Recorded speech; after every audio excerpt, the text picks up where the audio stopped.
Hi, everybody. Thank you for coming here, and thank you for the public that is watching us through YouTube, at the YouTube platform. I'm very pleased and it's a very wonderful joy to welcome here Professor Donna Erickson from the Haskins Laboratories in the United States. It's an honor to have you here. Donna, thank you so much. And she will be talking about the articulatory counter rhythm in this Fujimura's CD model. Thank you so much, Donna, and the floor is with you. Okay, I just remember I need my presenter notes.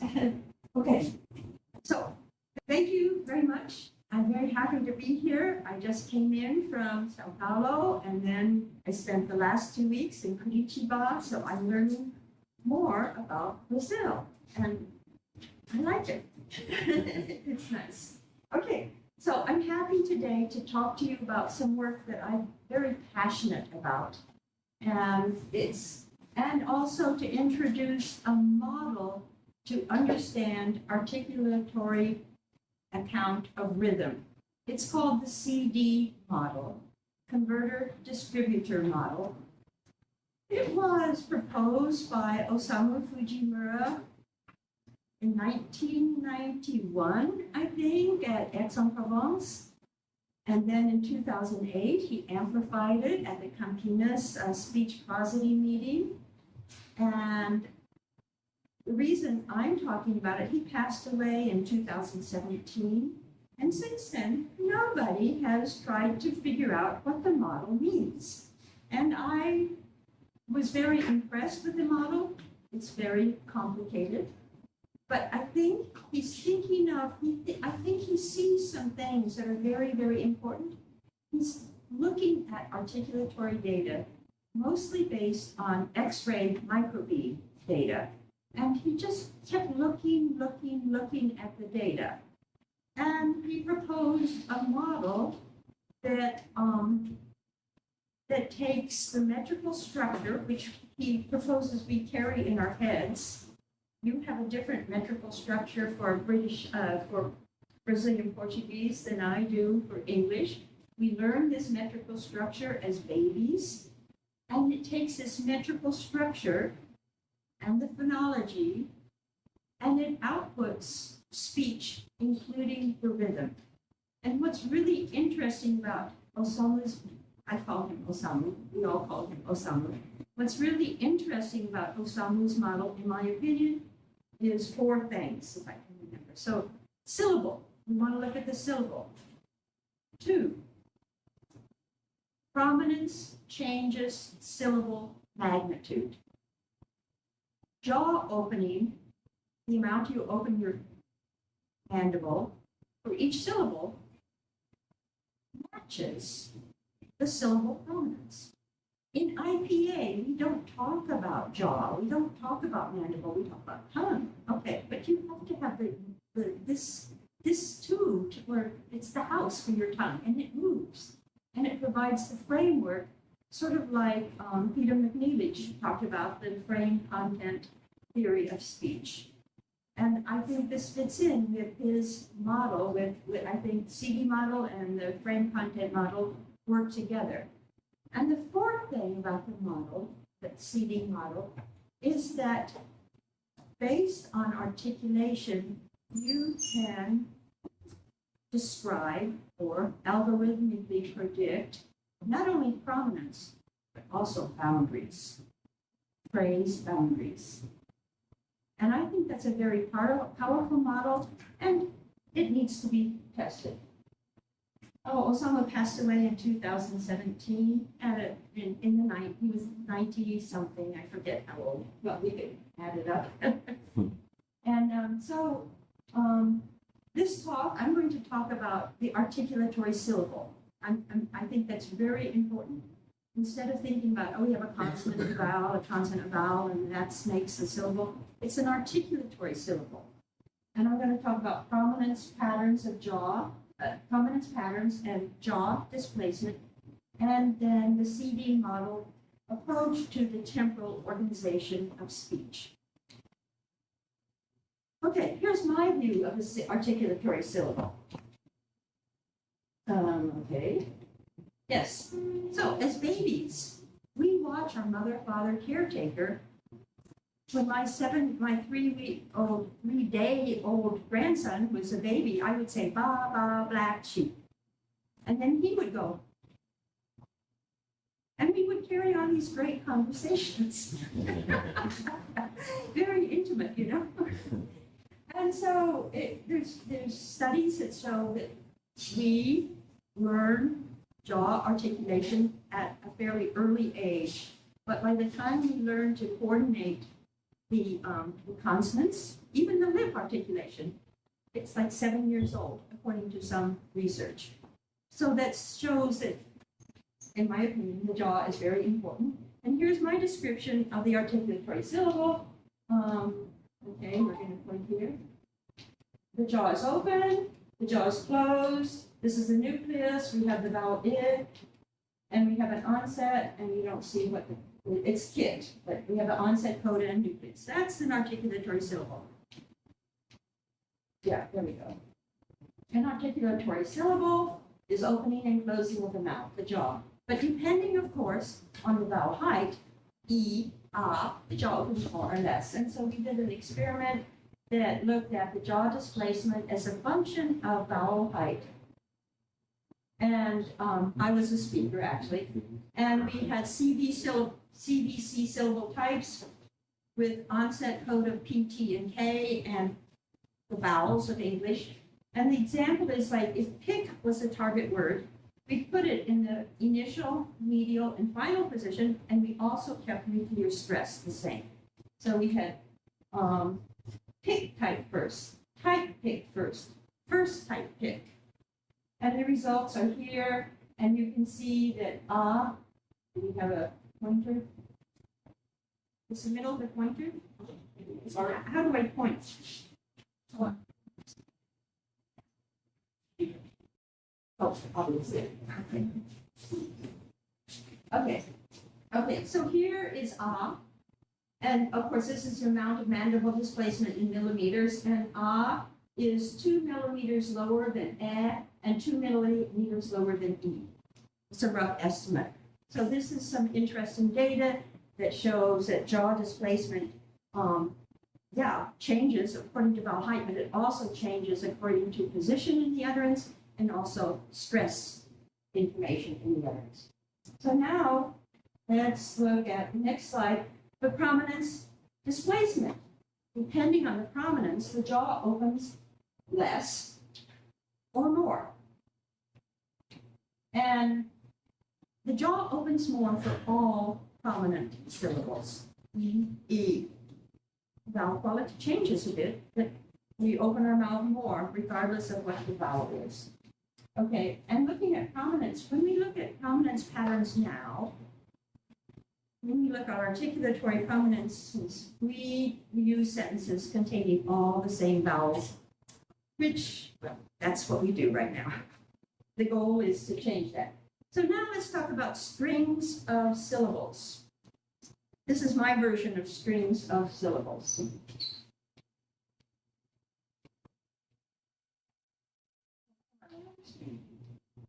So this sentence here, we do not say the chase the dog.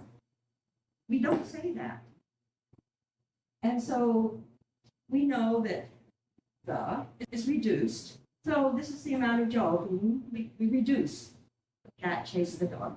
Now, if we want to put nuclear stress or utterance stress on dog, we're going to open the jaw more. The cat chased the dog. And if we want to put it on, let's see, yes, cat, the cat chased the dog, and more jaw opening. And if we want to chase, the cat chased the dog. So we lower the jaw for each emphatic or stressed syllable. Okay, but what's interesting, I think, is that if we say the cat chased the dog, we have 3 phrases. And we have jaw displacement in each one, which is maximum, because it's the nuclear stress. The cat chased the dog. But if we have with only one of these is the cat chased the dog, and the others are more reduced. Okay, so let's see. I've got this magic thing that doesn't work. Okay. Do you know about electromagnetic articulography? Not all people here. Okay. So one way to get jaw measurements is to use this electromagnetic articulograph. And this is an older version, but you sit in a little cubicle with electromagnetic sensors, and you glue sensors on 3 positions of the tongue, usually. So we have the tongue tip, tongue blade, that's in the middle, and the tongue, you can't see, and the tongue dorsum in the back. Tip, blade, dorsum. And each of these moves differently for when we speak. So obviously tongue tip, for T, you're going to use your tongue tip. For K, you're going to use your tongue dorsum or thereabouts. And for the jaw, we put a sensor right here on the lower incisor. And also we have sensors on the lips. And before electromagnetic articulagraphs, we had X-ray microbeam. And this is no longer available to make recordings, but there's lots of data available, and I recommend that it's a good source of information. Okay, so now let's talk about utterance prominence patterns, patterns of jaw opening. You're going to see a series of I vowels in an utterance, and we measure where the jaw is most open for the ah part of the I vowel. So here we have the sentence, I saw 5 bright highlights in the sky tonight. I saw 5 bright highlights in the sky tonight. These are all I vowels except for the ah and saw.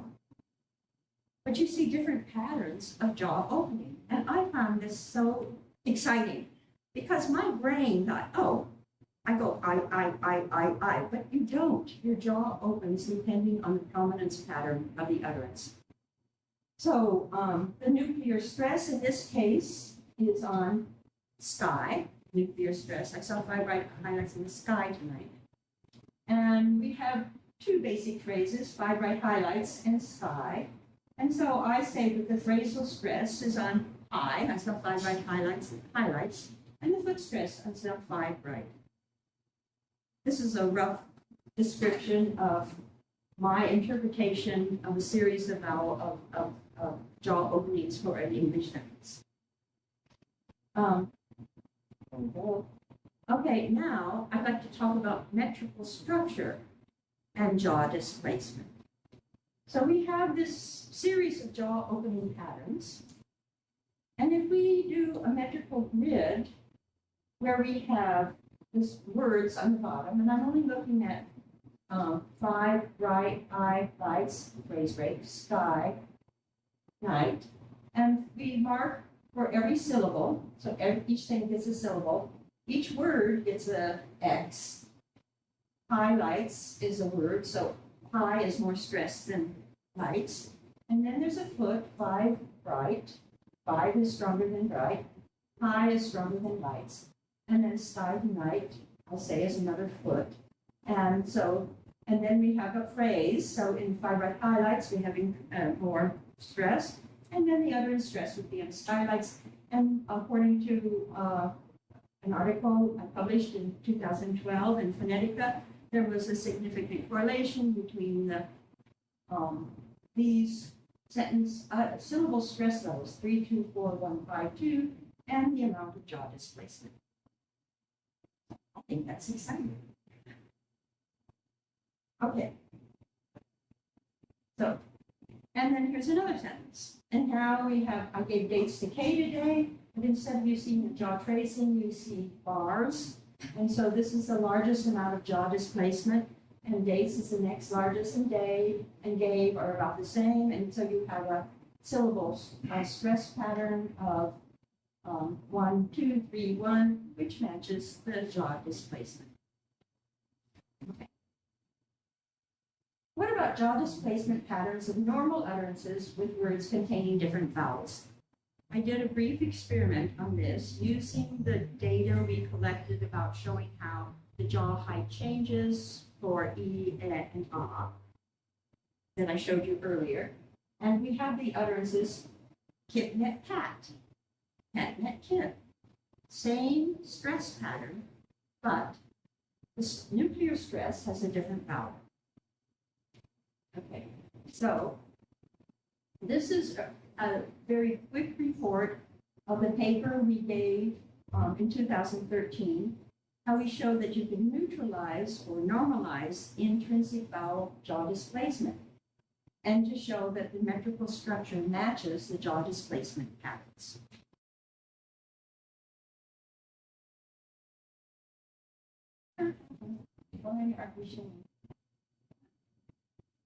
Oh, here we go. Okay, so on your left, we have the raw data, kip, net, pat, and pat, net, kip.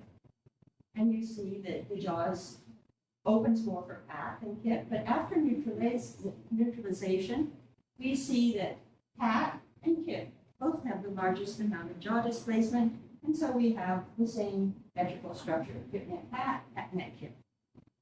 Very simple sentence. Okay. And I want to do more of this work, but I think this is a really important step to do. But we haven't done it yet. Oh, well, what about F0 in jaw? Most of us know about F0. We pay a lot of attention to F0 intonation, F0 differences. Well, here's an example from Japanese. And so let's see. Here we have F0, mean F0 in the bottom row. And we have the three words hashi, hashi, hashi. But it's not hashi, hashi, hashi. It's, and they all mean different things. It's hashi. So pitch is on the middle on hashi. And ga is the nominative particle. So hashi ga. Then we have chopsticks, hashi ga. And then we have edge, hashi ga. And the F0 is different. But look, the jaw displacement pattern is the same. I think that's really interesting. And I find the same thing in Mandarin Chinese, Canada, Canada. And in English, the same thing. It's like to me that the jaw is your drummer. No, we're keeping a beat here. And the F0 is like the lead singer, the melody. That's my opinion about intonation and rhythm. Okay, so there's the jaw. But what does change, well, other things change because when you open your mouth more, you've got a bigger cavity and your tongue has to move more forward and up for an emphasized E, and more down and back for an emphasized ah. But what we find, we always we find that F1 increases with increased jaw displacement. So here we have 4 speakers of English, and the blue lines are the jaw displacement, and the green lines are the F1, and the sentence is 5, bright, high, light, sky, night. And there was a significant relation between F1 and jaw for at least 3 of the speakers. But you know, it's frustrating because you don't always see significant relationship with duration, not with F0, or intensity. It's interesting. And we want to look at it more. Okay, different languages. Languages like French, Mandarin Chinese, Japanese, Spanish are all based on hierarchical arrangements of phrases, but these would be different than English. So you have different prominence phrasing patterns, so you have different L1 jaw displacement patterns. According to Suna Jun, she says that Japanese, French, Mandarin Chinese are edge strengthening languages. So especially at the end of each phrase, there's a phrasal stress. And at the end of an utterance, there's a longer phrasal stress.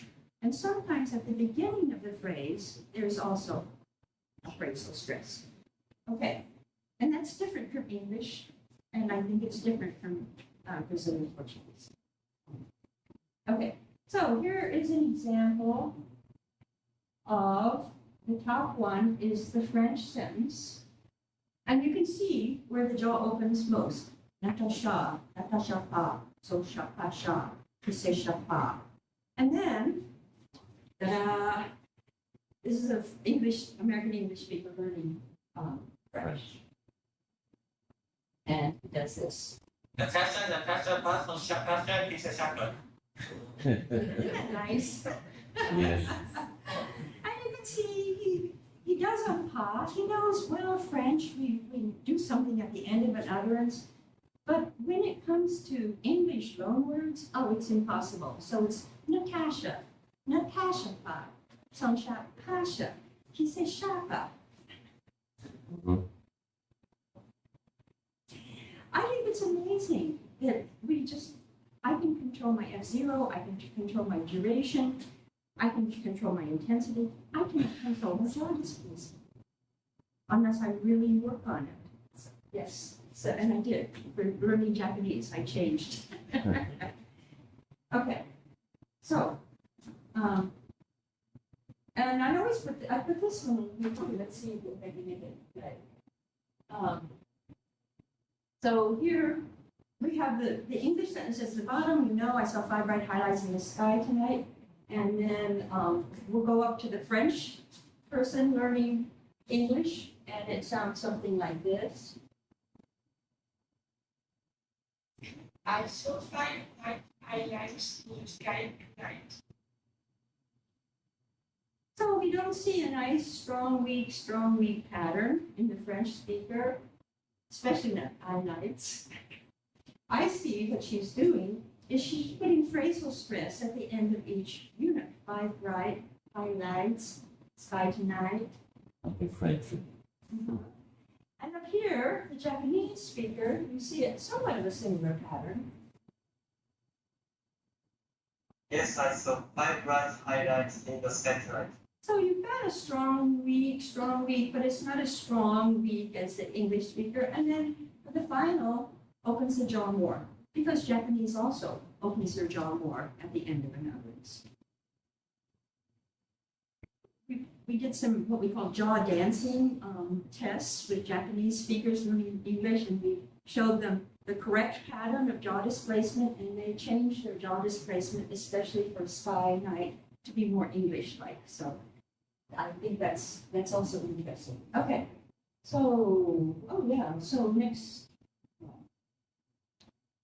Yes, I want to tell you about this new method of collecting. Did you do it? Yeah.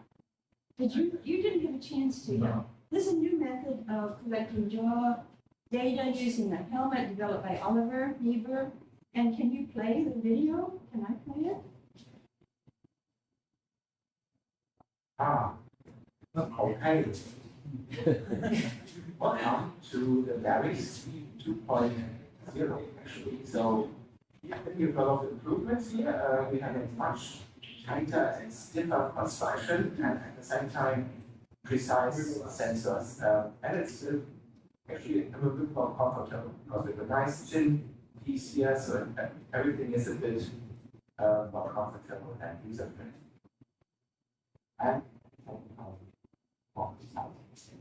Okay. So actually, okay. good. Thank you. Welcome to. Oh, okay, we're done. So when I was in Curitiba, we collected Brazilian Portuguese saying a sentence. There were 4 sentences, but this is one of them. Please read it. Camada foi paga para catar lápis. Yes. Okay. And we collected about 92 Brazilian Portuguese speakers because it's easy with this. You don't have to glue anything on. Yeah. And 20 of these were migrants from Venezuela, because we want to see what the difference is. And then one plan is we will look at them 6 months from now to see if they change their jaw patterns.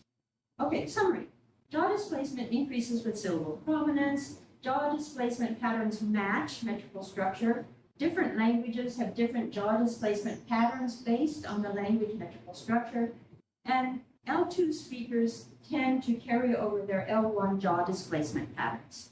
This is what I've been looking at for the past 20 years. And I just found it quite interesting And just amazing that there was such a consistency among a language speaker to use similar patterns of jaw displacement. Okay, woohoo! I want to see how far we can get on this. This is the metrical structure in the Fujimura CD model account of temporal organization of spoken utterances. It's a very, very comprehensive model. And explicit framework to model how the phonological prosodic organization is mapped onto actual speech production. That's really powerful. And it needs to be tested. Okay, here it is. The converter distributor model. I think we're missing a slide because it didn't totally save, but that's not your problem. Okay. Oh, well. Maybe not. Okay. So, yeah, so his model starts with the top. Yeah, okay. This is the top part where you have the prosodic organization of a given utterance and the phonological metrical structure and all sorts of things like the speed of the speaking, the formality, the excitement, the dialect, the speaker's age. It's all given up here. And that's so different from the current models, which sort of start at a level like this. And then the next is what he calls the converter. And it takes all this information, converts this into what he calls as a base function, specification of vowels, syllable magnitudes, boundary information, syllable margin, and net zero. And basically this is features. And then he uses something called distributor and actuators. And the bottom line is to have a signal generator. So overall, you start with this, you go to the converter, and somehow you work it out. And this is the part that's not worked out yet. But I think some people are doing some interesting things about it. Anyway, and then there's finally a signal generator. What we're going to talk about is the top part and part of the converter part. Okay, oh, yeah, okay, now let's look at syllables. Here's my definition of a syllable. Here's Osamu's definition of a syllable. Okay, you're not laughing. You look at this and you say, I don't understand it. But what it is you've got the syllable magnitude information at the top, number one. And then you have the consonant information in terms of place and manner. And then you have the vowel information in terms of what the tongue is doing. And then you have the voicing information. And then you also have F0 information, which is not shown here, but that's when he came to Campinas in 2008. He incorporated the F0. And this is all the converter level of the CD model. Okay, we're going to talk about this one. Okay, let's go back and look at strings of syllables. We have strings of syllables. Okay, how does Osamu handle strings of syllables? Well, first we have this input, the prosodic phonological input with everything you ever need to know about speech. That's all in there. And then also with varying amounts of prominence and boundaries, both location and the strength. So we have something like this. So we construct syllable pulses, and the height of the pulse is the emphasis, the prominence. So that's wonderful. Wonderful has more emphasis, and that's what the height of the syllables means, the emphasis. And we know from I have data that's wonderful that shows actually yes, the jaw is open more on one, and that the amount of jaw displacement is equal to the height of the syllable pulses. Okay, that's simple, in a sense. The next part is complicated, and I don't totally understand it, but notice we have syllable triangles. And so the rule is that there will be one place where the triangles touch. And I think this one place is based on the morphology. So wonder is most closely related in terms of morphology. And so this is one place where the syllables touch. Now, the rule is now you have angles here. This angle and this angle are the same. And so all the angles of the syllable pulses have to be the same as these two, which means that there's now a space between that and wonder, and a space between wonder and full. And this represents the phrasing pattern of the utterance. And just for your information, these are called onset pulses and coda pulses, and the height of these are copied from the syllable pulse before, okay, which means that your onset consonants are basically, the strength of them are also affected by the strength of the onset of the syllable pulse of the name. Okay, now, this gets even more complicated, okay? This is about where is the center of the syllable? And the center of the syllable is between midpoint of icebergs. Well, what's an iceberg? Well, that's that place where all these trajectories show the least amount of variance is the iceberg. And this is the definition of it. The iceberg point is algorithmically determined at the minimum variance point of the number of trajectories of the same demisylable. And then he uses the crucial articulator iceberg region to determine the center of the syllable. So for example, okay, so here we have the lower lip. This is a crucial articulator for ham, for the onset consonant, and for the offset, ham. So we want to know where the center of this syllable is. The center of the syllable is at this, between the iceberg point of the initial trajectory of the lower lip and the final trajectory of the lower lip. And so the center of the syllable is here. That's sort of independent of the amount of jaw displacement, but it's related. It has to be related. And then so, but because I like to look at individual utterances, I worked with John Kim at UNC, and he calculated that the maximum velocity of the crucial articulators is essentially the same as the iceberg point. So I look at maximum velocity of crucial articulators. The crucial articulator for cat is the tongue back, and for Tom, for the first part, it's T. Okay, so that's important. So summary of how to determine syllable triangles. The height of the syllable pulse is the amount of jaw displacement for each syllable, as measured from the bite plane. Okay.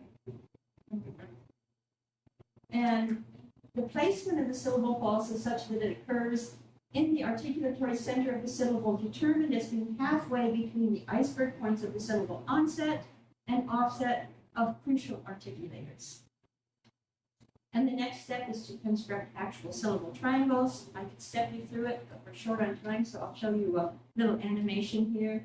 So we have the bite plane, and you open your mouth, and that's the amount of jaw displacement, and it's a syllable triangle we've constructed. And now we're going to say a sentence.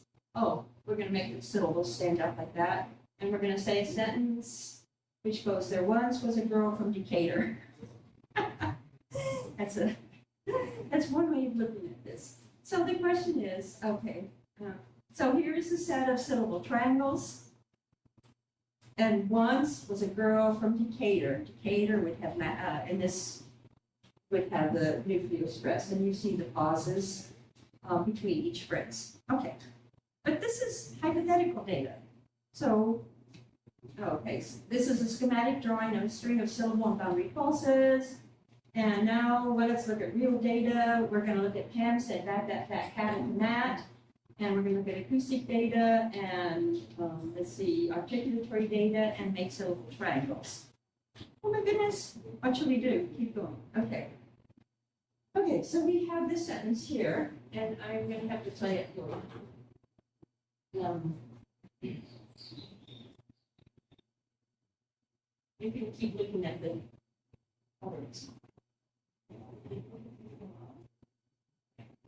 want to say that we gave this sentence. Please read this sentence. There was no, like dialogue or anything. We just said, please read this sentence.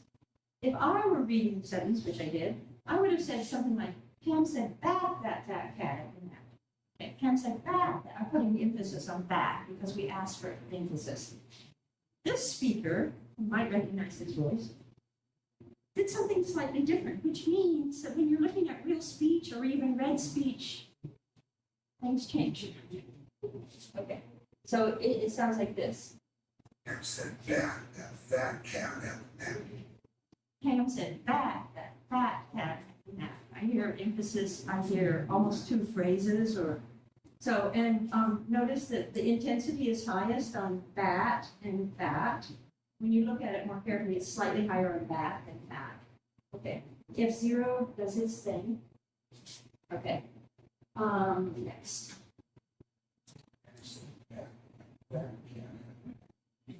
Okay. Do we see increased jaw displacement for increased prominence? Well, yeah, but now let's look at it. Oh, it's working now. Okay. So we have at the top tongue dorsum, which is important for making the K sound, tongue dorsum. Then we're showing only the ones that are operative in producing the sentence. And the crucial articulators. And there's the tongue tip for making the, here's the tongue tip for bat and fat and cat. Yeah, and then we have the lower lip, which is important for, say, bat. And then we have at the bottom the jaw displacement. And we see a nice pattern of jaw displacement. Ham said bat, mat. Jaw opens for each of these nice syllables, see these syllables. And look, the jaw opens most for bat, and then next most for fat. Okay, so, yeah, that seems to work. Well, what about boundaries?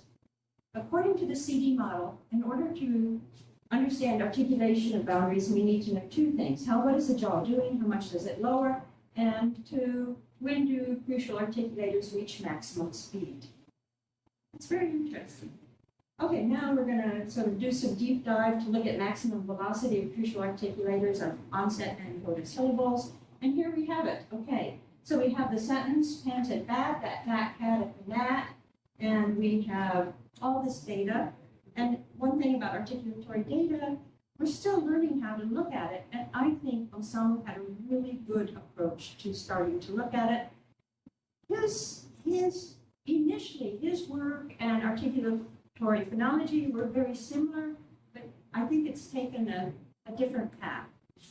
And so at the top, we have tongue dorsum, but here also, I'm showing the tongue dorsum position is here. We have the big K sound, but we also have velocity. And he wanted to look at peak velocities. And tongue tip position and velocity, and lower lip position and velocity, and jaw position and velocity. And then, so let's look at that. And so to start that, we have the tongue, the lower lip right here, going up. The peak velocity is here. And to end the syllable, we are going to have peak velocity of T, of the tongue tip. And for fat, we're going to do a similar thing, peak velocity of the lower lip, and peak velocity of, we're looking for syllable centers now. And then we're going to draw a line, and I just drew this by hand. Right? That's the center of the syllable, center. And these are all the centers of the syllables. And that's how you find where the center of the syllable is. That cat. Good job. Okay, and here's a MATLAB script for calculating syllable triangles, and this is published in a paper.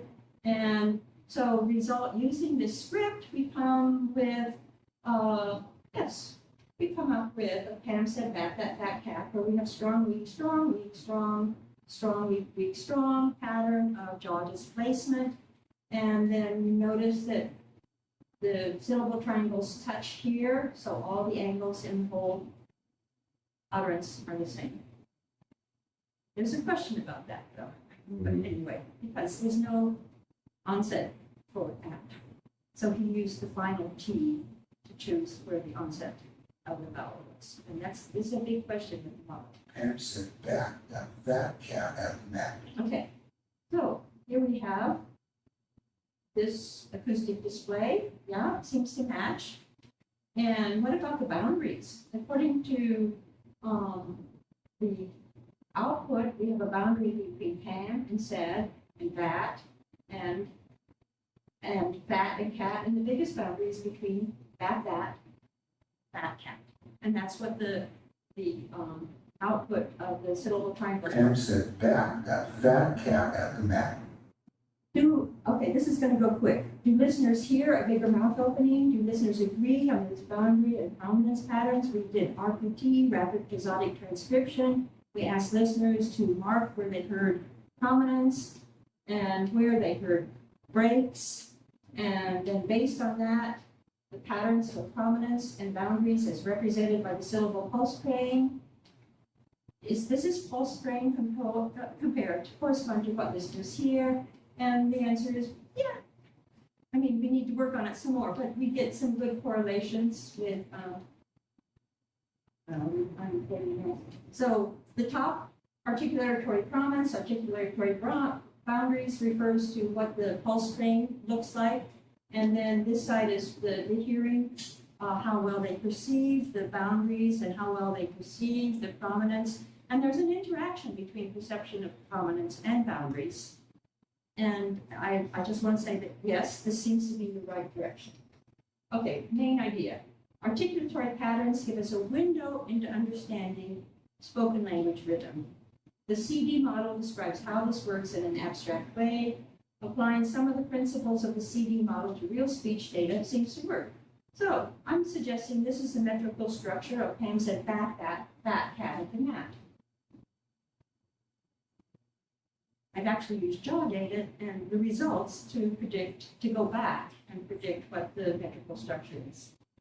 And here is a nice picture of the underlying metrical structure. Jaw opening implements prominence of each syllable, and the jaw opening affects the maximum velocity of the crucial articulators, and that's how we find the location and strength of the boundaries. That's a really powerful but testable hypothesis. Okay. Spoken language rhythm. I think I just said the same thing, okay? Phrasing information is a function of both syllable prominence and speed of syllable onset and coda articulation. And these hypotheses are testable. And thank you for listening. Thank you so much, Donna. Now we have time for questions if you want to answer. Silly questions are fine. When you talk about measuring velocity, it's pretty much just like how quick that particular articulator moves when making measurements. Yes. Okay. Yes. Yes. The articulatory velocity. Point. It's not how fast I speak. I mean, that might change the articulatory velocity. But I'm looking at when the tongue goes up or goes down, how fast it moves before the opening of the mouth. And like little facial measures like the jaw opening. Oh, the helmet, it only measures jaw opening. It also will measure a bit of vertical movement too, as well as horizontal and vertical movement. Ultimately, we want to have an ultrasound and the helmet together. Because I think ultrasound is becoming a really good way of looking at the tongue articulation. Anyway, there's a good synchrony between the jaw traces and the traces from the other articulators, as you can see from your data. Right. Almost at the same points. This is great. Not sure if I understood the reason to use the peak velocity of the concept and code the constant to determine the center of the Yes. but This still is- of the articulatory. This is a very good question, and is this the correct way to do it is another question. And so the motivation that Osamu chose was he just looked at a whole bunch of trajectories and he said, oh, there's a point here that seems to be it doesn't move very much. And that's an important point in Yes. articulation. And then I have gone from that to say, well, when we look at that iceberg metric, it corresponds, I think, significantly well with the maximum velocity.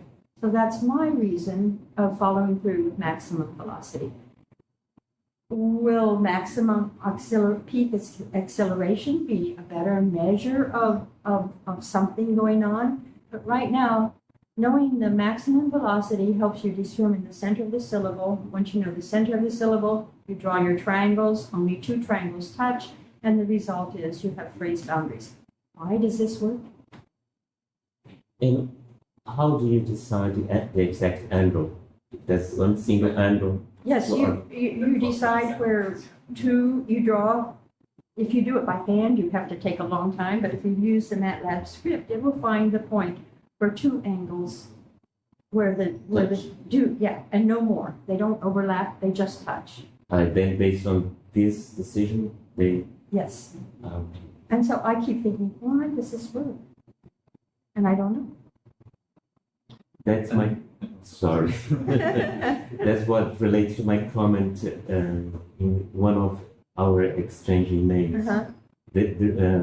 This difficulty in passing from this abstract proposal based on angles and the actual, the real trajectories.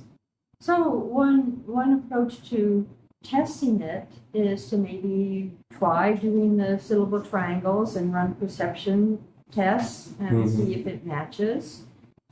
Another approach would be do the syllable triangles, but then look at maybe something else in the articulatory data that seems to, I think, before I said like you said, I cannot say the cat chased the dog. I cannot put that in one phrase with everybody equally emphasized. I think the jaw has to reset. So maybe there's something in the velocity signal of the jaw that is showing, and I have data that suggests that might be true, that there's sort of where it's not moving, but it's just sort of stayed steady. Maybe that's the indication of a phrase boundary. But there's something to do with syllable magnitude and onset, mostly onset, that really seems to affect phrasing. And he has used the syllable triangles as a way to show this. And there's something in the articulatory signal that shows this. Okay. I appreciate very much your comment about dramas and melody. Oh.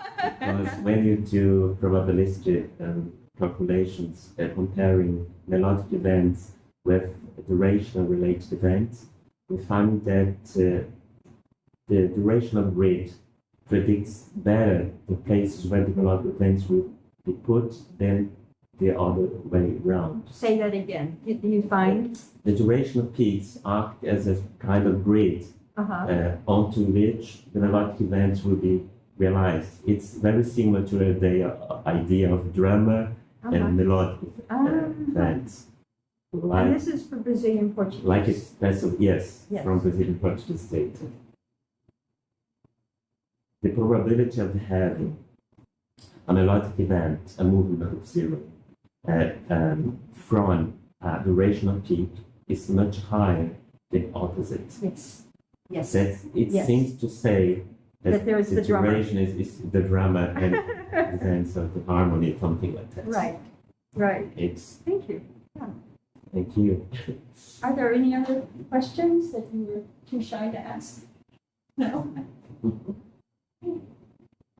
When it says about metaphor structure, You are referring to like medical phonology by Well, Lieber, for obviously, example? yes. Yes, that's it. Yeah, the tree structure, and that was really, I think, someone was really impressed with the tree structure about the strong and weak. And my understanding of what they wrote is there was that Lieberman and Prince, they actually had an algorithm. So based on the strong, weak pattern of the tree structure, you could output a series of 5, 3, 4, 2, 1 syllable stresses. But it's beyond my mathematical capabilities. Any other questions? I would like to show you one of the things. And this is my hypothesis for your metrical structure for that sentence, because I think that you will find the largest jaw, and I may be wrong because I don't, I'm assuming that you find the largest jaw displacement on the pa, and the next one on patar, and that you have this pattern of, well, that should be a one there somewhere. You have that pattern of jaw displacement. I mean, this should be 1 and 1. It says, I made a mistake, basically, something like that. So when we look at the jaw displacement data from something like 92 speakers, do we find this pattern? Probably some changes. Okay. But it's very convincing. But I think the change will be minor changes. But it's And then do different dialects too. probably And people with different languages. like it's like Samara foi paga Catarlates. Something like that. Okay. Okay, then I'm done. Okay. Thank you so much. Thank you. Yeah, thank you so much for this wonderful talk. Obrigado a vocês por terem vindo, colocar perguntas. Se alguém acha que ela não se incomodaria, se alguém quiser perguntar aqui em particular para ela alguma coisa,